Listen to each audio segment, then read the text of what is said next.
Представляйте себя, пояснительную записку. Хочу обратить внимание, слышно же? Хочу обратить, наоборот, он мешает мне. Относительно возвращения в Крым, правильно будет говорить, что наш народ самостоятельно начал возвращаться, начиная с 1967 года. Вы знаете, вот у нас, как один из элементов причинения материального ущерба нашей стране, вот Крыму, я рассматриваю вот постройку так называемого Северного Крымского канала. Потому что у нас раньше здесь цитрусовые росли в районе Симферополя. Вот такой климат был. Сейчас он континентальный только из-за Северного Крымского канала. И вот называют окружающей средой, экологией там, и так далее, все это бездушно, мне кажется. Это вот речка, реки, озера, земля, которые вот скормили наших отцов, дедов. Вот так вот мы должны подходить к этому. Тогда будет все правильно. Относительно понятия репрессированный и депортированный, еще раз подчеркну, с точки зрения права, хочу обратить внимание, что вот в строгом соответствии с требованием Уголовного кодекса Российской Федерации 1927 года, вот санкции государства предполагают репрессии в форме или в виде, значит, меры социальной защиты, вот так раньше называлось. Сейчас просто санкции, а раньше была мера социальной. В том постановлении Верховного Совета, которое было принято по этой декларации, и которым были отменены целый ряд вот этих вот нормативных законов, нормативных актов, на основании которых в отношении нашего народа и других народов предпринимались, значит, вот эти, осуществлялись вот эти действия незаконные. Поэтому все-таки действительно правильно репрессии. Вот. Сейчас новую редакцию закона нам дают, законопроекта, и там вот их объединяют. Это неправильно, это некорректно с точки зрения права. Понятие материальное, это то, что вот было, это вот материальное. То, что мы можем пощупать на руках, понимаете, дом, там какое-то строение, какая-то вещь, машинка Зингер, например, понимаете?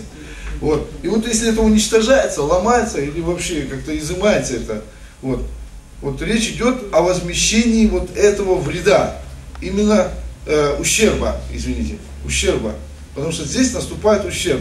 Ведь эта вещь, она была изготовлена, и она имеет определенную ценность, материальную ценность. То есть сколько-то там рублей, понимаете? Вот. Поэтому материальный ущерб, вот правильно так будет. Вот. Когда мы говорим о материальном ущербе, то мы говорим о его возмещении чем-то другим. А вот моральный вред – это совершенно иное. Это не материальное, это понятие оценочное, понимаете? Вот.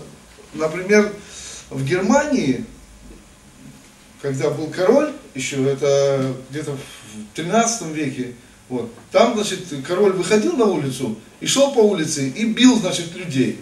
Ну, просто вот ему нравилось. А сзади него шел человек и платил по 4 талера за то, что король бил человека. То есть он вот так вот возмещал, компенсировал моральный вред. Вопрос с землей. Значит, вопрос с землей, значит, вот в пояснительной записке, наверное, надо указать, что, значит, это самое, уважаемые, вы, значит, перестаньте продавать, покупать, дарить нашу землю. А если не будете так делать, делайте.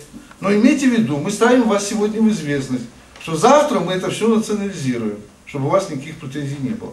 В 1991 году у нас на декларации, значит, в декларации на Курултае было принято о том, что крымско-татарский народ имеет право распоряжаться землей. Сказать, что относительно вот именно вопросов территории, здесь нужно, надо будет, наверное, в пояснительной записке, либо отдельно как-то надо вопрос поставить о денонсации Большого договора, то есть Харьковского соглашения, да? Понимаете, о чем говорю?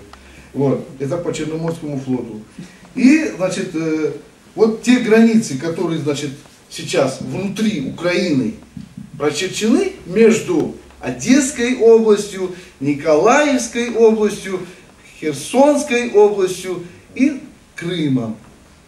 Морем, то есть водой и сушей. Вот эти границы надо пересмотреть.